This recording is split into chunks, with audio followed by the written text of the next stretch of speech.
Her kommer Zoe. Flere på engelsk, kanskje?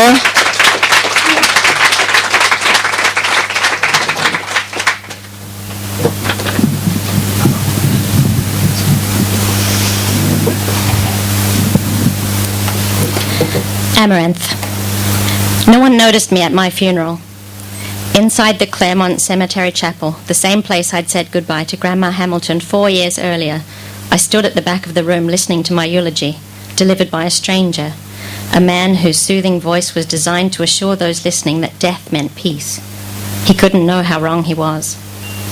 On a ragged cliff top, squinting out at the ocean, with the wind tearing at my clothes and hair, I had leaned over, knowing there was only one way to escape the pain.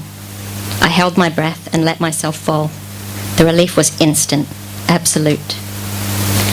Eva Hamilton, said the man, glancing at his notes, a young woman who was well liked by her classmates at the, he shuffled his papers and cleared his throat, the University of Westport. Aunt Nora coughed, glaring at him and shaking her head. He went on to talk about how young I was, how tragic the loss was for my family, and how, although I was clearly a troubled soul, their memories of me would be happy ones. He urged them to celebrate my life and share in the hope that I'd now found peace. Peace. When I woke cold and alone on the sharp rocks below, I knew I was dead. My heart didn't beat, my blood didn't flow, but there was nothing peaceful about it. The relief I'd felt as my body turned over and over in space was gone. I must have wanted to die, but I had no memory of why.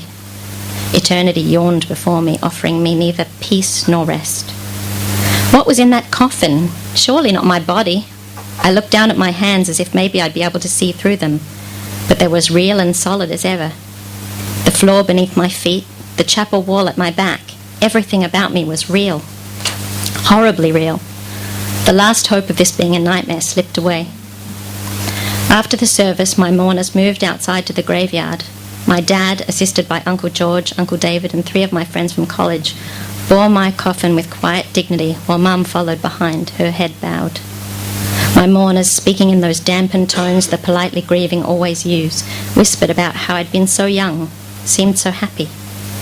I remember what a bossy little thing she was as a child, whispered Aunt Nora to my parents' next-door neighbour, Mrs. Hillier, who nodded. Always so determined. I was going to star in her first movie, said my roommate Becky to her boyfriend. Hearing their descriptions of a girl who had been so full of life hollowed me out. The more I heard, the emptier I felt. As they gathered around my grave to say their final goodbyes, the dull ache that had begun the moment I awoke in my lifeless body throbbed within me, nestling behind my ribcage, making itself at home. Mum and Dad in their nondescript dark clothes stood close together, but not touching. She dabbed at the corner of her eye with a tissue. As I drew close enough to touch her, my mother's face suddenly crumpled and she began to sob. The ache swelled and threatened to swallow me whole. This was not something I'd prepared myself for. How could I? I wasn't supposed to be here for this. When I jumped, it was with the confidence that I would never feel anything again.